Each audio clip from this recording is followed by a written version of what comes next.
Hello, I'm Frei Faust. Today we're going to work on household activities. So one of the things that people do where they might hurt themselves, where they often hurt themselves, is getting in and out of bed. So this is not a bed, but it's medium height. Some people have their bed on the floor, some people have their bed a little higher, but the principle doesn't change. It's still a surface that we have to get onto and we have to get out of. Now, many people get down on this object by tipping forward and moving their hands back and getting in symmetrically. It's not bad, right? But it's still quite uncomfortable. Some people even point their toes outward as they get up, and this, of course, becomes a risk for the knees, right? You have your center of gravity far back, you need a lot of pressure on your hands, and you need to toss yourself forward, but it's admirably difficult, but it's unnecessary to make things so difficult. So here we are, we're approaching our bed. We have the full use of the apparatus of the eyes in order to appraise the distance, right, and the depth of the bed. And I'm going to reach forward, first of all taking a step, right? Taking that step allows for me to engage in an asymmetrical fashion so that there's a notion of going somewhere, that I've created this structure that can go somewhere. And then one hand, using my hip structure to flex and lower my back so that the secondary support system of my hands can start to provide a notion of where this is, but also to help me get down. And then there's the turn. Turning allows me to sit first on one side and then to roll to the middle or to continue, right? And here I have the option now of using the same entry that I did when I sat down to lie down, right? So, which is not the case when I do this. Here I have a stop point. Station, okay, and now I have to decide how I get down. But in this walking version, or this, let's say, asymmetrical approach, I now have the option of how I'd like to use this ramping trajectory to get onto the bed. And we can reverse that now. So a lot of people get up from the bed like this, right? You might notice, right? They use their abdominal muscles and they sit up like Dracula, right? And then they decide. So this is the same kind of idea as this.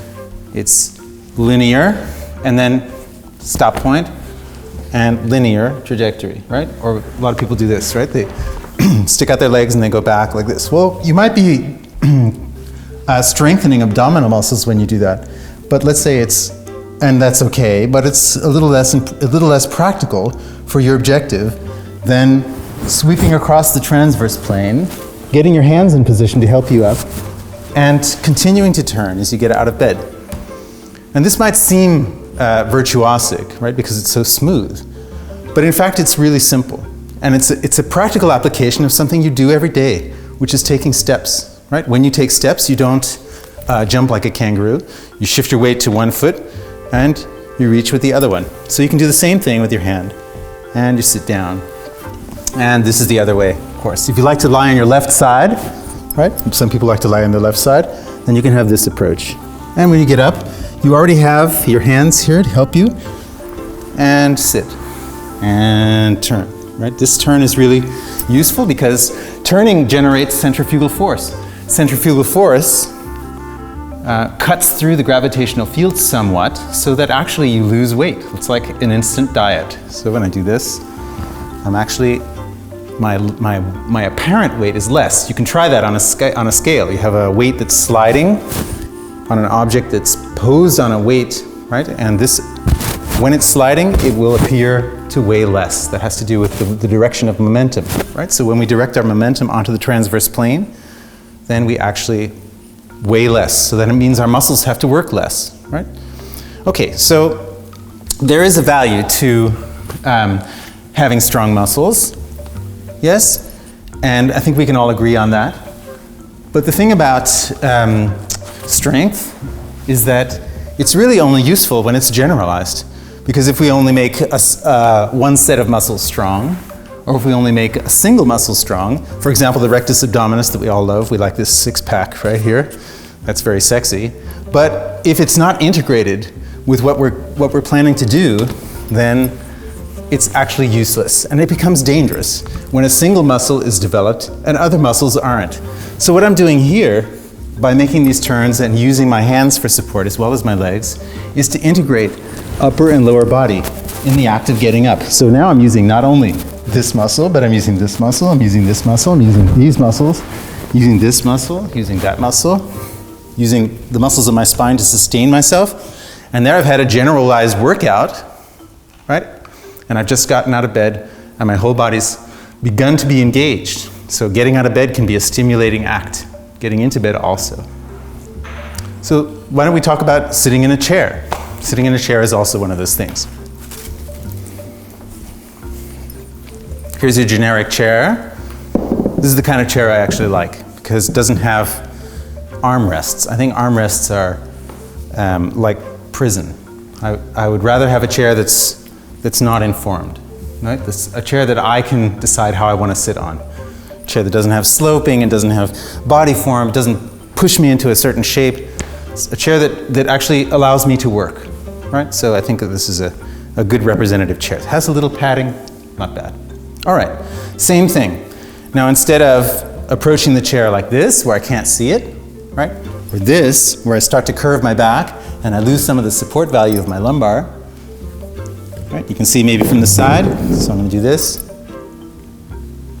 Right? And as I flex my lumbar, those joints come apart, pressure on the discs, we have some posterior shear that's going on, right? And all that force is being transmitted laterally through my spine. Transverse shear is the enemy. We really want to avoid that. Okay, just like we want to avoid too much rotation inside the spine, but we can use rotation in the macro sense to generate centrifugal force, so we're lighter. Okay, so I'm approaching the chair. I'm going to use my eyes to see it. Right? I can see it. And therefore I can appraise its distance. I can use my hands to prepare the trajectory. And then when I'm sitting down, I'm already here. Now I can decide if I want to coast in, right, and face my friends across the table. If I want to get up now, I can already start to turn, right? And you can see the asymmetrical deployment of my legs. I'm getting my center of gravity closer to my feet. And already I can get up. Right? So it's not like this, it's very impractical. My center of gravity is quite far from my feet here. Right? And I have to use my hands to push. Now I'm in a bridge situation where I have to shove the counterweight of my upper body forward. And it's also impractical because I'm stuck in this symmetrical situation where I'm using both hands and both feet at the same time. And I can't locomote, right? That's the advantage of having legs and hands. We don't function like a car. Right? We take one step and then the other. And actually, this is the best all-terrain vehicle we have. Right? When the car can't go over rocks, what do? We get out and walk.